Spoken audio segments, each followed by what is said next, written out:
उस पुराने शहर की कोठरी जैसी गलियों के बीच, जहां धूप भी डरती थी उतरने से, वहीं एक सूखा और सन्नाटा भरा तालाब था, जिसके पानी की सतह कांच की तरह साफ थी, और जो भी उस पानी में अपना प्रतिबिंब देखता, उसे ऐसा लगता मानो उसकी आत्मा भी झलक रही हो, लेकिन किसी और ही रूप में, मानो उसकी परछाई उसमें जिंदा हो।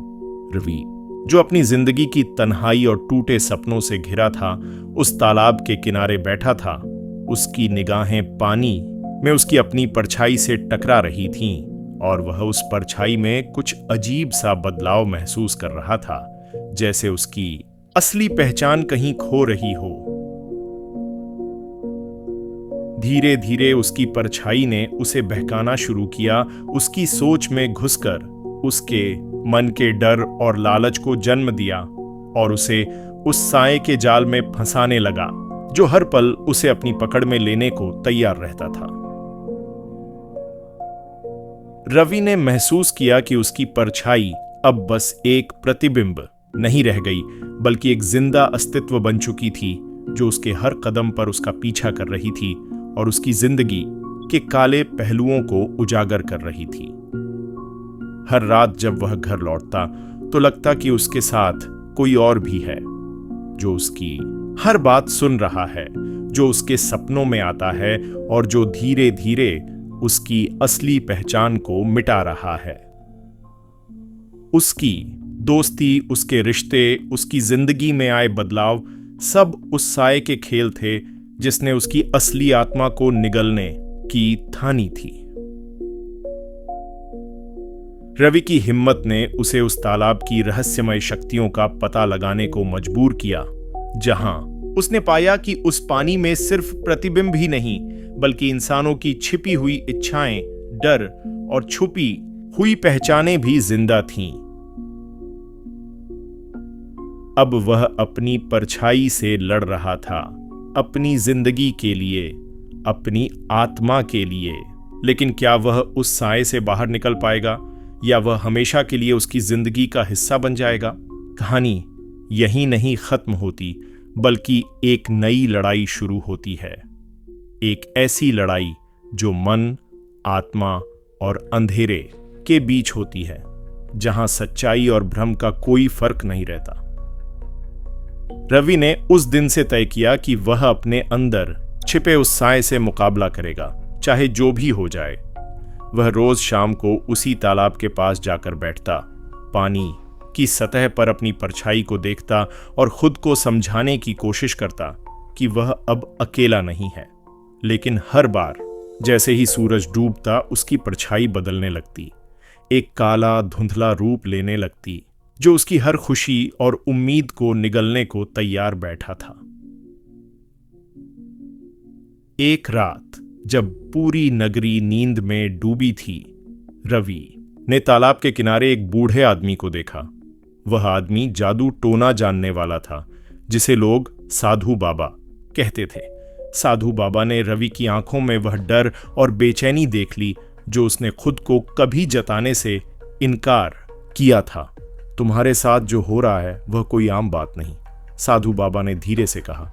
यह तालाब सिर्फ पानी का नहीं, बल्कि एक दरवाजा है, दरवाजा उस दुनिया का जहां तुम्हारी परछाई तुम्हारी ही दुश्मन बन जाती है। रवि ने हिम्मत जुटाकर पूछा, मैं इससे कैसे लड़ूं? मेरा साया मेरी असली जिंदगी को खत्म कर रहा है। साधु बाबा ने सिर हिलाते हुए कहा, तुम्हें उस साए से सामना करना होगा, उसे अपनी असली पहचान से लड़ना होगा, और सबसे बड़ी बात, उसे अपने अंदर की सबसे गहरी कमजोरियों से बाहर निकालना होगा। उस रात रवि ने पहली बार अपने डर का सामना किया। वह तालाब के पानी के सामने खड़ा हुआ और अपनी परछाई से टकराया।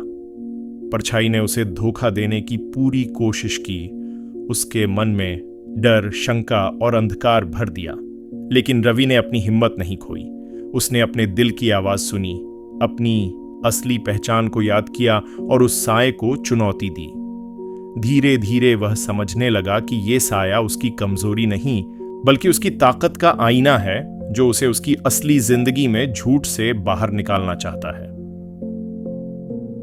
लेकिन क्या रवि इस साए को हरा पाएगा या वह उस पर हावी हो जाएगा?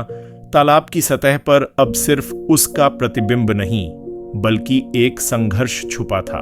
जीवन और मौत, सच और झूठ, प्रकाश और अंधकार की लड़ाई। रवि के दिल में एक अजीब सी बेचैनी थी, पर अब वह हार मानने वाला नहीं था। हर दिन तालाब के पास जाकर वह अपनी परछाई से भिड़ता, उसकी हर चाल को समझने की कोशिश करता। परछाई उसकी सबसे बड़ी कमजोरी को पकड़ती, उसकी डर और शक को पनपाती। लेकिन रवि ने सीखा कि डर के सामने खड़ा होना ही जीत की पहली सीढ़ी है। एक रात जब चांद अपनी पूरी चमक के साथ आसमान में था, रवि ने तालाब की सतह में एक अजीब सी चमक देखी। उसने गौर से देखा तो पाया कि उसकी परछाई नहीं बल्कि एक दूसरी छवि थी, एक लड़की की, जिसकी आंखों में उदासी और रहस्य दोनों थे।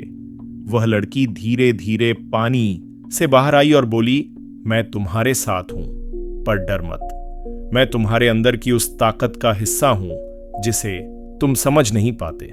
रवि ने हैरानी से पूछा, तुम कौन हो? क्या तुम मेरा साया हो? लड़की मुस्कुराई, मैं तुम्हारा सच्चा अक्स हूं, वह हिस्सा जो तुम्हारे डर से लड़ता है, वह शक्ति जो तुम्हें जीने देती है। उस रात से रवि ने अपने आप में एक नई ऊर्जा महसूस की। परछाई अब केवल डर नहीं रही बल्कि एक चुनौती थी जिसे उसे स्वीकारना था। उसने जाना कि उसका असली मुकाबला केवल साए से नहीं बल्कि अपने भीतर के अंधेरे से भी है। पर जैसे जैसे रवि मजबूत होता गया, उसके आसपास अजीब घटनाएं होने लगीं। लोग उसकी तरफ डर और शक की नजरों से देखने लगे, उसके दोस्त दूर होने लगे। कोई नहीं जानता था कि वह अंदर से कितना टूट रहा है, पर उसने खुद को मुस्कुराते हुए छुपा रखा। तालाब की खामोशी में अब एक अनकहा सच छिपा था जो किसी के समझ से बाहर था। दिन ब दिन रवि के भीतर की लड़ाई गहराती जा रही थी, पर वह हार मानने को तैयार नहीं था। उसने तालाब के किनारे बैठकर अपने अंदर की आवाजों को सुना, जो कभी डर की तो कभी उम्मीद की होती थीं। वह समझ गया था कि उसकी परछाई सिर्फ एक साया नहीं बल्कि उसकी खुद की कमजोरियों और छुपी हुई इच्छाओं का रूप है।